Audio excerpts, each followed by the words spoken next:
Shalom, selamat hari Minggu teman-teman terkasih. Apa kabarnya nih minggu ini? Semoga teman-teman semua selalu dalam kondisi sehat dan selalu dalam penyertaan Tuhan. Amin. Amin, Kak Yosef. Nah Kak Yosef, ada apa nih kita hari ini? Biasa, kita mau menyampaikan firman Tuhan kepada adik-adik terkasih. Asik, adik-adik teruna kinasi. Ya, adik-adik kita akan bahas firman Tuhan untuk ibadah Minggu Persekutuan Teruna di tanggal 24 Mei 2020.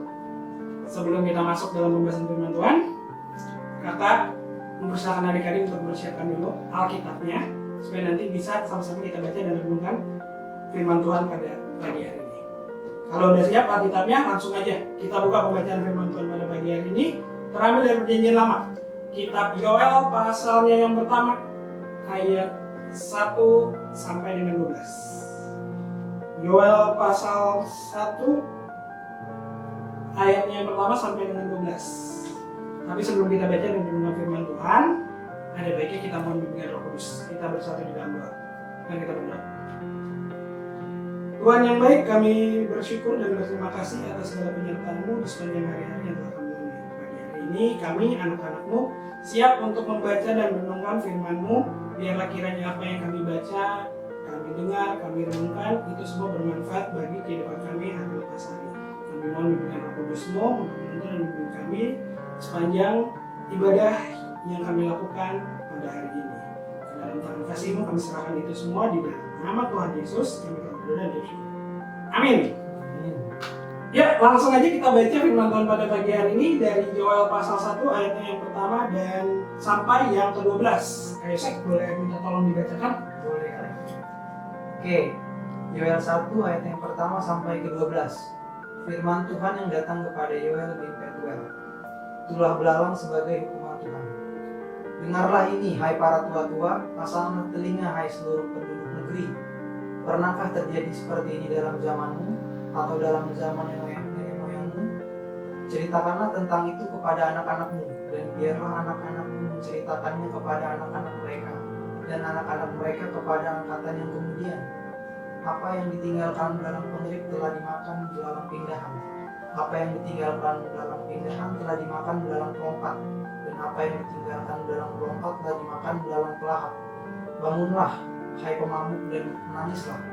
Merataplah, hai semua peminum anggur karena anggur baru, sebab sudah dirampas dari mulutmu anggur itu. Sebab maju menyerang negeriku suatu bangsa yang kuat dan tak terbilang banyaknya. Giginya bagaikan gigi singa, dan taringnya bagaikan taring singa betina. Telah dibuatnya pohon anggurku menjadi musnah, dan pohon araku menjadi buntung. Dikelupasnya kulitnya sama sekali dan dilemparkannya, sehingga carang-carangnya menjadi putih. Merataplah seperti anak darah yang berlilitkan kain gabung, karena mempelai kasih masa mudanya. Korban sajian dan korban curahan sudah lenyap dari rumah Tuhan, dan berkabunglah para imam, yakni pelayan-pelayan Tuhan. Ladang sudah musnah, tanah berkabung, sebab gandum sudah musnah, buah anggur sudah kering, minyak sudah menipis, para petani menjadi malu. Tukang-tukang kebun anggur meratap karena gandum dan karena jelai, sebab sudah musnah panen ladang. Pohon anggur sudah kering dan pohon ara sudah merana. Pohon delima, juga pohon kurma dan pohon apel, segala pohon di padang sudah mengering. Sungguh, kegirangan melayu dari antara anak-anak manusia. Oke, terima kasih Kak Yosef sudah membacakan firman Tuhan pada pagi hari ini. Nah, adik-adik, sekarang kita mau bahas mengenai firman Tuhan yang sudah kita baca tadi.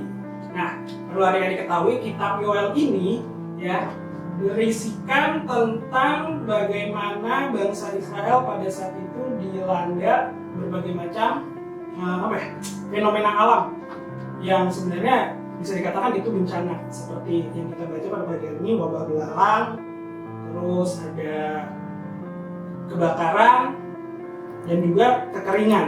3 wabah itu yang terjadi pada zaman Nabi Yoel dipakai Tuhan untuk menegur atau mengingatkan bangsa Israel pada saat itu untuk segera bertobat. Nah, kenapa pada akhirnya Nabi Yoel dipakai Tuhan? Yaitu tadi, karena Tuhan sudah melihat bahwa umatnya pada saat itu sudah melenceng jauh dari apa yang Tuhan ajarkan dan kehendaki terhadap mereka.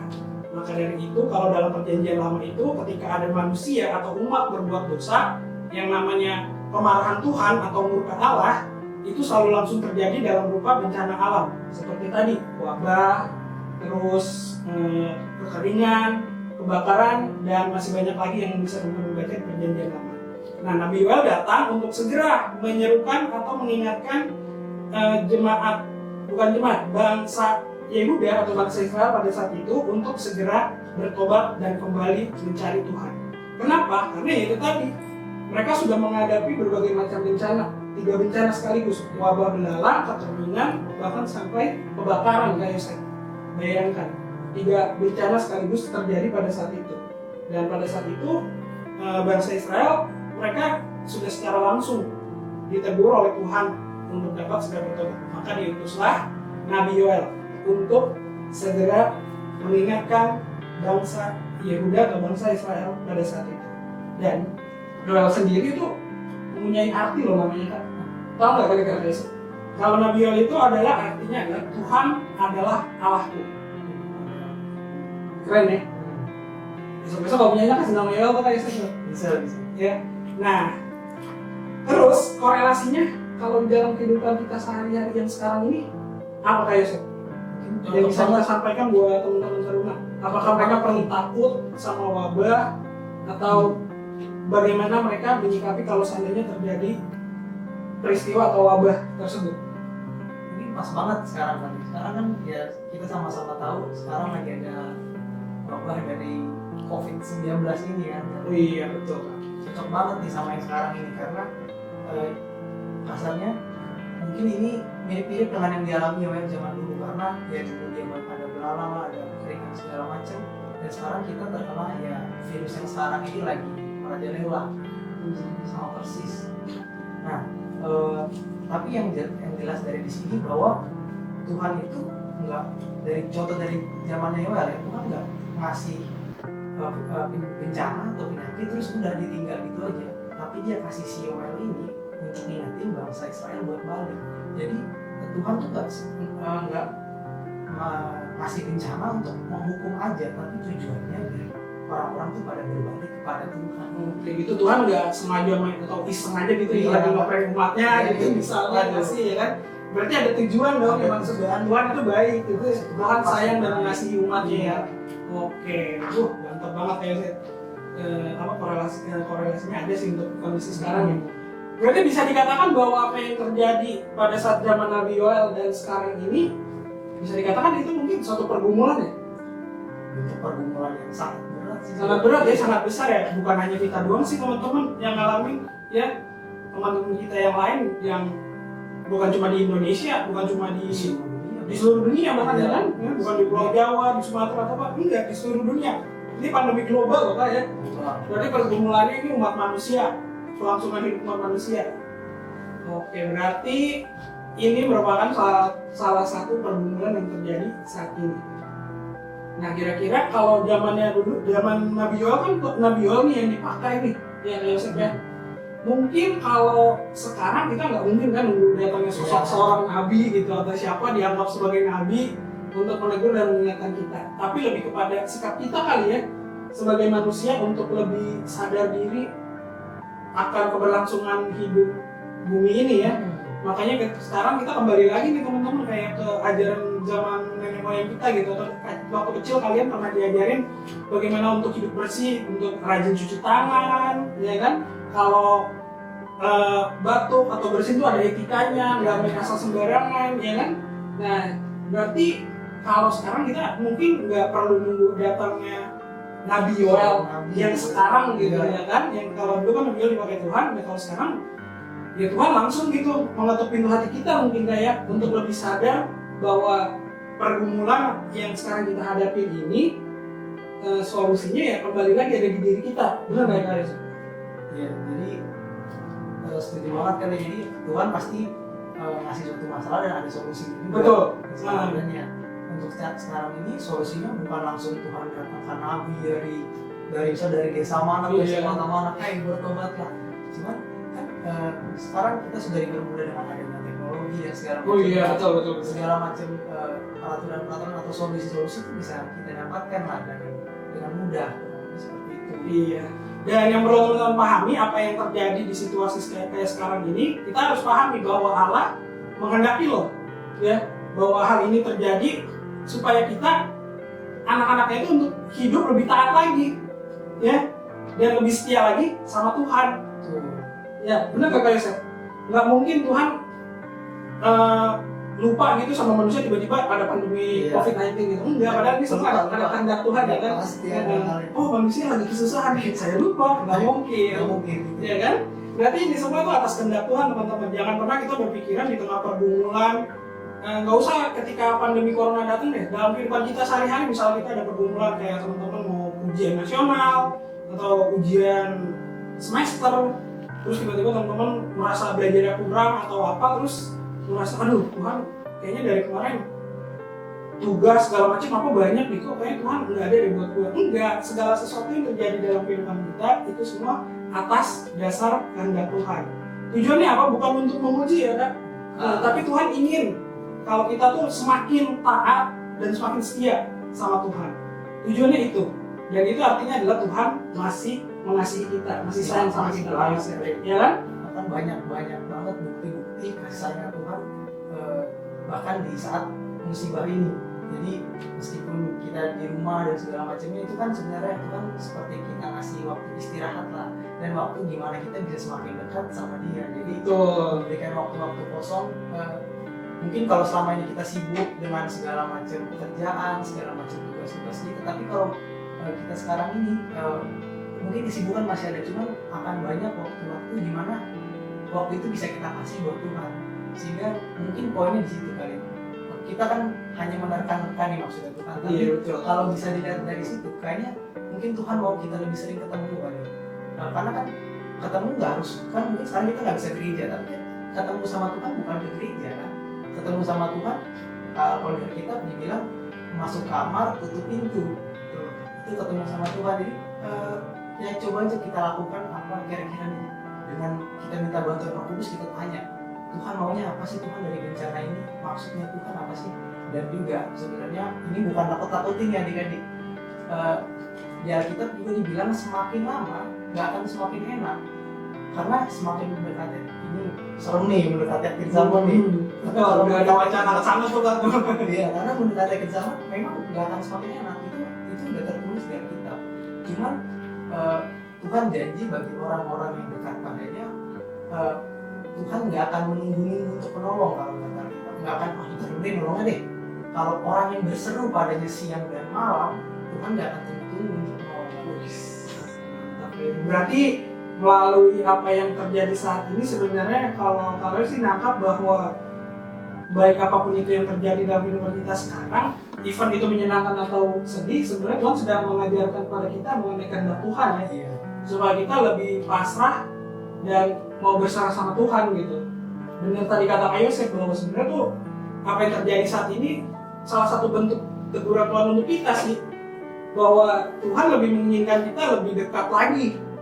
Ya, secara personal mungkin Tuhan minta, cuma kita di kehidupan ibadah kita yang setiap minggu di HMPT aja, atau adiknya sekolah minggu, atau mama papanya ibadah umum, ya kan kayak gitu. Tapi Tuhan lebih menginginkan lagi kedekatan yang benar-benar dekat antara kita dengan Tuhan. Dan inilah cara Tuhan mungkin untuk mengingatkan kita supaya semakin dekat sama Tuhan, lebih mengenal Tuhan. Maka itu tadi kalian bilang ini adalah cara Tuhan mengajarkan kepada kita untuk lebih mengetahui apa yang Tuhan kehendaki pada diri kita. Jadi istilahnya mungkin Tuhan lebih kayak orang tua yang menasehati kepada kita ya. Kadang kita sebagai anak gitu ya kan, lebih sibuk dengan kehidupan pribadi kita, dunia kita. Kadang sampai suka lupa gitu sama keluarga kalau kita punya orang tua. Dan ini mungkin ya kalau orang tua mungkin masih menegurnya dengan cara yang baik ya gini. Ini juga banyak sebenarnya cara Tuhan baik. Cuma kalau kita pakai pola pikir manusia mungkin masih gila Tuhan kejam banget. Orang-orang yang mungkin yang udah meninggal karena COVID, itu dia nggak dekat sama Tuhan. Kan bisa ada persepsi kayak gitu. Ada judgement kayak begitu kan, bisa aja. Nah, tapi itu tadi Tuhan itu ya seperti orang tua sebenarnya ya. Bagaimana kita kalau ada orang tua tuh lebih banyak menghormati, kita menghormati orang tua, kita menghormati Tuhan. Bahkan bukan cuma orang tua, di sekolah sekalian juga bisa kalian menghormati pengganti orang tua kalian. Siapa? Guru kalian, ya. Bagaimana dengan orang yang lebih tua, ya, bahwa kita harus mempunyai sikap hormat terhadap hal-hal itu. Nah, tapi itu juga yang akan membawa manfaat karena kita jadi semakin berhati-hati setelah apa yang terjadi saat ini. Benar nggak, Pak Yusuf? Wah, berhati-hati banget. Mungkin sekarang orang keluar rumah, masuk rumah cuci tangan. Oh iya. Masuk rumah cuci tangan, megang apa sedikit cuci tangan. Ini jadi kalau dulu, kalau kalian gitu ya, kalau aku nih kecil, misalnya keluar main gitu kan, kita main bola di lapangan, panas-panasan main layangan gitu, pasti orang tua selalu bilang, mau masuk rumah cuci kaki dulu, cuci tangan dulu ya. Mungkin kalau dulu dari kita ada yang, oh iya udah mah, gitu. Kalau orang tuanya nggak perhatiin, bener gak sih? Ya kan, padahal kita bohong gitu. Padahal itu sebenarnya udah kebaikan. Nah sekarang kembali lagi tuh ke hal yang gitu. Padahal sayang banget ya kalau dulu kita masih normal untuk coba belajar mengikuti itu, mungkin itu udah jadi suatu kebiasaan ya.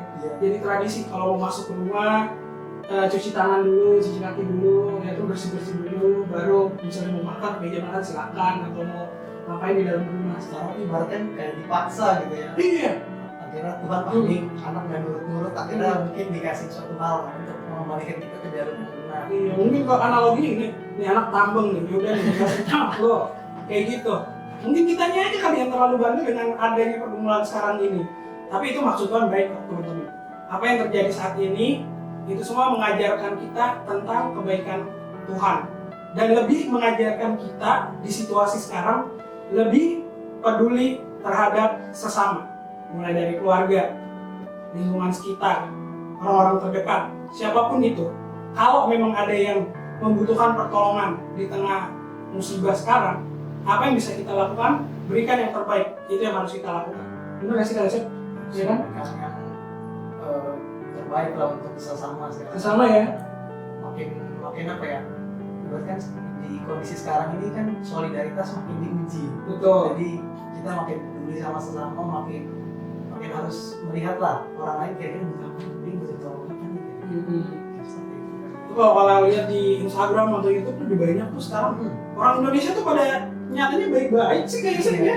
Ada yang kayak ketika pertama kali COVID masuk ke Indonesia, di minggu pertama atau minggu kedua tuh tiba-tiba ada kayak gerakan untuk membantu ojek online. Misalnya kita pesan makanan, kita melalui order melalui aplikasi mereka, tapi nggak kita ambil, kita kasih ke mereka gitu. Terus ada orang-orang yang sekarang udah mulai dermawan gitu, ya kan? Mereka yang mempunyai ekonomi yang lebih, mereka membeli, iya, ya kan, kayak bagi-bagi masker, itu kan sederhana ya. Tapi bermanfaat banget kan? Bermanfaat banget. Kondisi yang sekarang bahkan orang lagi susah makan. Betul. Orang aja susah, itu kan ibaratnya bisa membantu mereka melanjutkan hidup itu sangat betul banget kayak Yosef.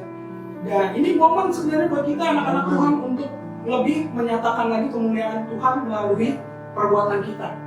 Ya, kasih yakin dan percaya di antara teman-teman Ternakinasi pasti ada yang udah melakukan hal-hal tersebut. Even itu sebenarnya terlihat kecil atau sederhana, tetapi setidaknya itu udah menyenangkan hati Tuhan, teman-teman. Iya nggak Yosef ya? Pasti Tuhan lihat kalau ngeliat anak tuh kita baik loh. Mereka bisa kalau kata-katanya itu menjadi duta kerajaan Allah. Mantap. Kita duta ya, brand ambassador gitu. Brand ambassadornya surga loh gitu. Makanya kita warga kerajaan surga kok. Ya, berarti kita udah selayaknya hidup berdasarkan peraturan kerajaan dong. Ya. Kalau kita hidup di peraturan kerajaan dunia, ya kita ikut apa yang ada di dunia. Tapi kita sebagai warga kerajaan surga, ya kita ikut peraturan apa yang sudah Tuhan tetapkan terhadap diri kita. Jangan sampai pada akhirnya Tuhan menegur kita dengan musibah lagi. Jangan nanti selesai corona nih, ya kan warga plus 62 itu kan aneh-aneh kayak Yosef. Mereka cenderung lupa. Misalnya nanti setahun 2 tahun setelah corona ini berlalu, ya kan, apakah akan masih ada orang-orang yang masih share kebaikan-kebaikan yang kayak ada di explore Instagram atau di trending YouTube, ya kan? Nah itu sih kembali lagi ke komitmen dan tekad sih ya, saya Yosef ya.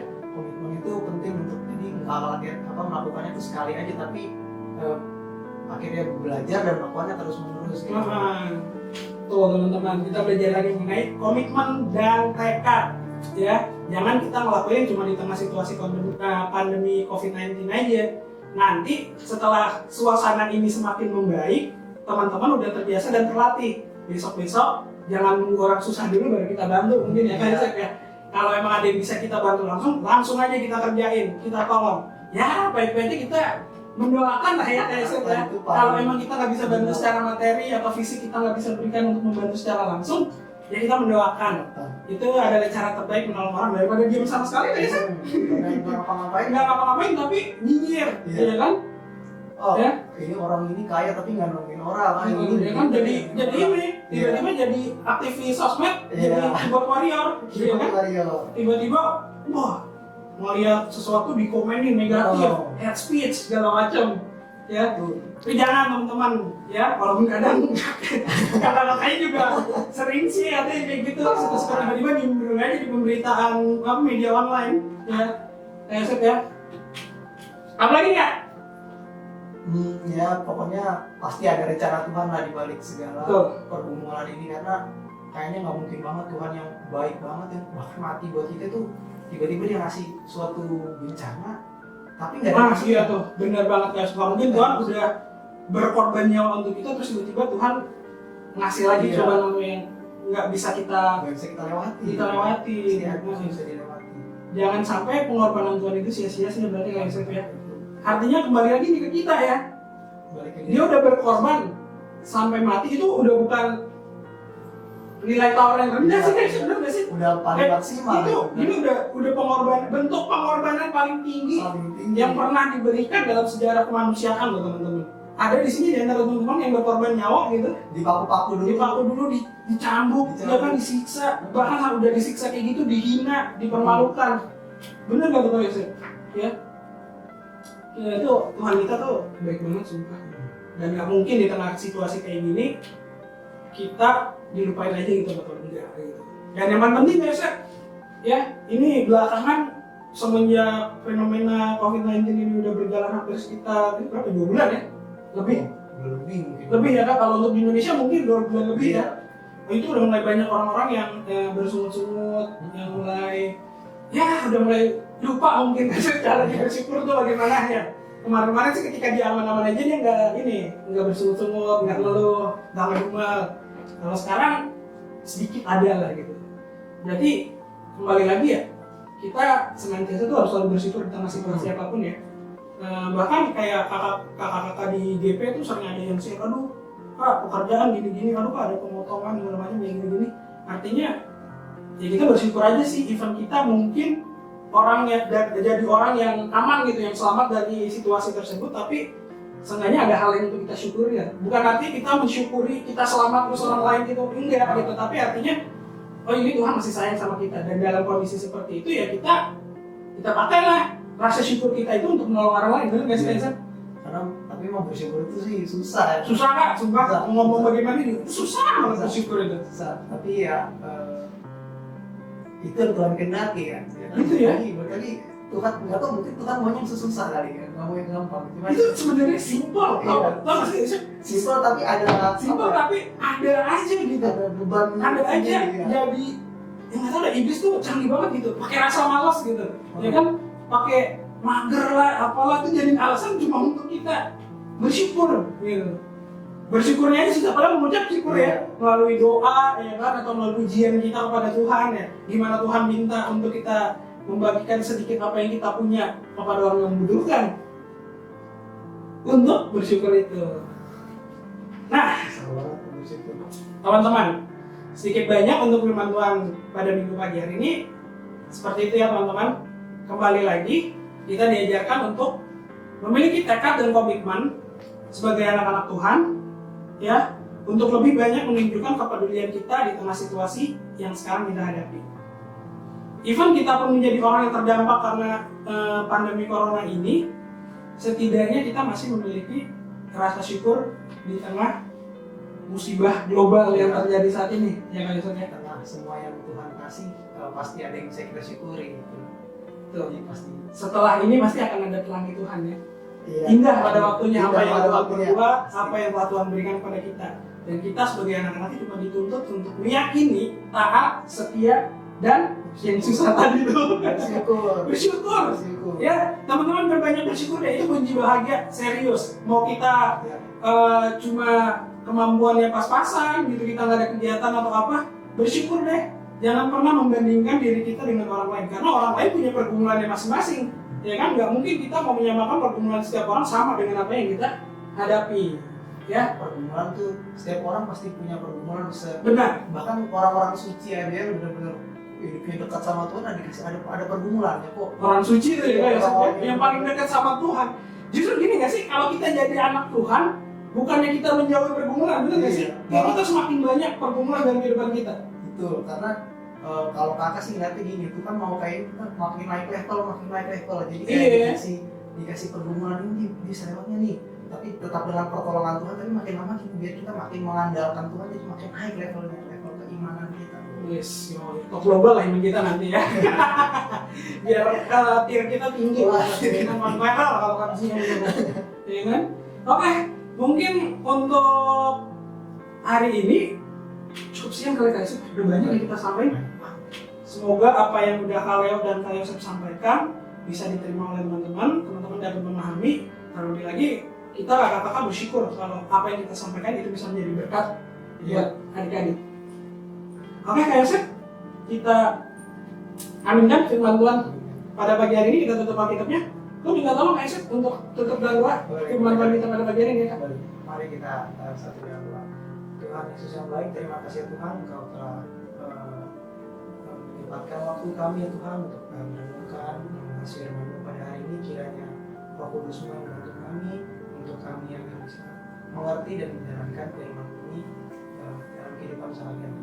Di tengah pergumulan yang sekarang ya Tuhan, kami percaya ada maksud-Mu di balik ini, karena itu biarlah kami bisa mengerti dan kami bisa merasakan dan melakukan apa yang Kau kehendaki pada sekarang ini Tuhan. Terima kasih ya Tuhan, kami juga berkati adik-adik teruna di rumah masing-masing, kalian juga ya Tuhan, Kau yang jaga lindungi semua dari kami, biar kami tetap bersuka cita memuji memuliakan Nama-Mu, percaya dengan Nama-Mu di tengah kondisi sekarang ini. Terima kasih Tuhan Yesus, kiranya makin terpuji Nama-Mu Bapa. Terima kasih. Haleluya, amin. Amin. Terima kasih Kak Yosef untuk doa pembacaan firman pada pagi hari ini. Kita akhiri ibadah hari Minggu Persekutuan Taruna pada pagi hari ini. Oke teman-teman, Kaleo dan Kak Yosef pamit dulu. Selamat hari Minggu. Tuhan Yesus memberkati.